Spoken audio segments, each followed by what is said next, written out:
Seorang anak sedang berbaring di kasur dan tidur. Orang tuanya sedang memanggil dari atas meja. Setelah bangun dia melihatnya orang tuanya sudah menjadi kecil. Melihat keduanya dengan malu, dia buru-buru melakukan bakti. Pertama-tama ayahnya harus buang air di toilet. Melihat ibunya menjadi botak, karena hatinya yang merasa campur aduk pun dia buru-buru mengeluarkan semprotan air. Dan memberikan ibunya spa kecil ke seluruh tubuhnya. Dan anaknya tidak hati-hati. Ahaha, membuatnya ayahnya jatuh ke dalam kloset. Semuanya mengatakan bahwa ketika anak itu dewasa, dia tidak bisa memberitahu Anda apapun. Dia adalah contoh yang baik untuk kita pelajari. Dia pun mengangkat ayahnya keluar dari kloset dan memandikan mereka di dalam gelas. Lalu menggunakan sikat gigi untuk membersihkan lumpur. Setelah mandi keduanya dikeringkan dengan pengering rambut. Dan ibunya tidak hati-hati. Ahaha, jatuh ke dalam krim. Sang ayah saat itu merasa jenggotnya sudah mulai panjang. Saat anaknya mengarahkan alatnya, ahaha, ternyata rambut ayahnya yang kepotong. Mematikan lampu di malam hari dan pergi tidur. Sang anak mengeluarkan sepatu dan kaos kakinya yang sudah busuk. Dan memberikan orang tuanya untuk dijadikan tempat tidur. Berbaring di dalam sepatu yang bau. Ibunya pun berbicara tentang apa yang terjadi hari ini. Kedua orang itu sedang ke sekolah anaknya untuk mengurusi proses pindah sekolah. Dan tidak sengaja melihat dua orang di dalam foto sedang bertengkar. Sang kakek dengan satu tangannya memukul dan membuat seorang wanita keluar. Kedua orang ini pun ketakutan. Wanita itu terlihat kecil. Bola ajaib di dalam pot mulai berputar. Ternyata, ahaha, kedua orang ini berubah menjadi kecil. Kemudian sebuah tangan besar terulur. Kedua orang ini berhasil dikurung dalam sangkar burung. Demi keluar dari sana, kedua orang ini berjalan bola-balik di dalam sangkar. Ayunannya semakin besar. Akhirnya berhasil melepaskan diri dari kail. Ahaha, terbang keluar jendela. Keluar dari sarang, mereka sudah menghabiskan hampir seluruh tenaga mereka. Dan baru saja sampai di jalan. Kebetulan melihat anaknya di seberang jalan. Berteriak memanggilnya, tetapi ditutupi oleh mobil yang lalu lalang. Selalu ada jalan keluar. Saat keduanya merasa kecil hati. Seorang pengantar makanan memarkirkan sepeda di depan mereka. Dengan buru-buru mereka masuk ke dalam kotak.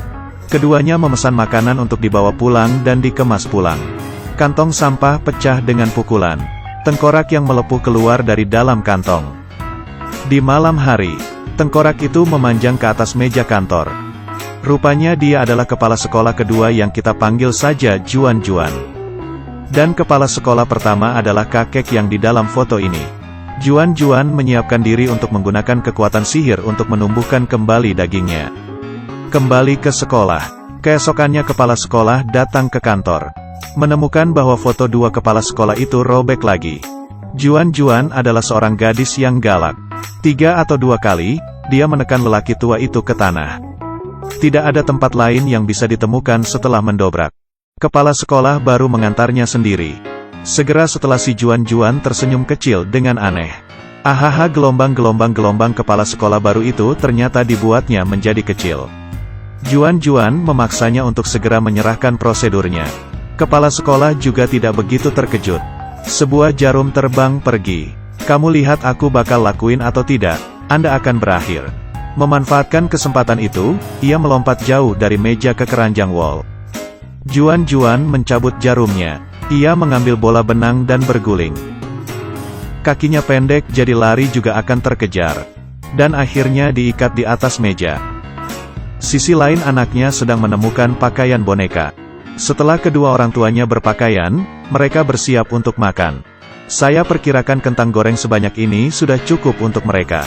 Minum secukupnya. Sebelum pergi anaknya juga tidak lupa memakaikan mereka helm keamanan. Dan seperti inilah, sang anak membawa orang tuanya pergi ke sekolah bermaksud untuk mengembalikan tubuh mereka menjadi besar.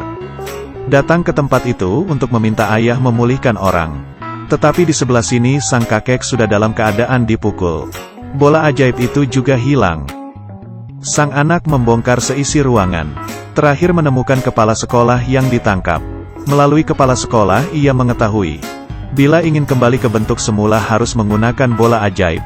Dan bola ajaib itu disimpan dalam gudang lantai paling atas. Juan berjalan masuk, dan ia menggunakan kaleng menangkap kepala sekolah kecil. Sang orang tua tidak mudah bisa masuk ke dalam tas. Sang anak terkejut dan buru-buru mengambil tas sekolahnya. Demi menemukan solusi untuk menghancurkan kutukan menjadi kecil itu, dia mengajak teman-temannya untuk membantu. Mereka pun mulai membuat rencana. Pada hari aksi, Dewan Pendidikan datang untuk memeriksa. Juan memasukkan kepala sekolah baru itu ke dalam kotak pos. Dengan menekan daya listrik, ia pun langsung dikirimkan jauh. Di sisi lain, sang anak menggunakan mesinnya, dan berhasil meletakkan kabel pada atap rumah. Si topi bertanggung jawab dengan angin. Dan dua orang lainnya mencari kepala sekolah. Dengan cepat Wei dan anaknya sudah berhasil memanjat atap. Wei bertanggung jawab untuk menarik perhatian. Sang anak diam-diam memasuki ke dalam rumah. Menggunakan tali lalu mengikatnya di pinggul. Mengambil kotak ajaib itu dan ingin dibuka. Pria ini baru saja mau mengejar, Wei melompat. Dan mencengkeramnya kuat-kuat. Kedua temannya yang lainnya menemukan kepala sekolah yang tertidur. Kemudian membukanya. Sebenarnya ingin mengembalikan kepala sekolah ke lobi. Juan terkejut. Sang anak membawa kembali kepala sekolah yang tertidur. Dan kakek yang di dalam foto meninggal. Di saat sang anak meminta mohon untuk mengembalikan badan orang tuanya kembali seperti semula, kakek yang di dalam foto itu ternyata menghilang. Saat itu langit tiba-tiba berubah. Juan tiba-tiba muncul, yang menandakan tidak orang yang bisa mengembalikan mereka. Di sini orang pengantar makanan yang sebelumnya itu muncul. Ternyata orang tuanya yang memesan makanan dan mengantarnya ke sini. Dan dirampas oleh Juan. Bersiap untuk mengirim mereka ke dalam. Dan pizza yang mereka pesan juga ikut terhisap ke dalam. Saat itu pegunungan mulai berguncang. Bola ajaib bergerak sendiri. Dan orang tuanya muncul di dalam foto. Anaknya langsung mengambil bola ajaib dan melemparnya ke dalam. Dan dalam kotak itu muncul sepercik terang. Alhasil, kakek itu muncul kembali. Sihir itu mengikat masuk Juan ke dalam brankas. Lalu semuanya kembali menjadi semula. Untuk ini, Bibi Jiang secara khusus melantunkan puisi. Ayah dan ibu menjadi kecil. Anaknya terhitung lumayan baik. Kemana-mana mencari cara. Tidak peduli seberapa besar atau kecil aku merawatmu. Permisi.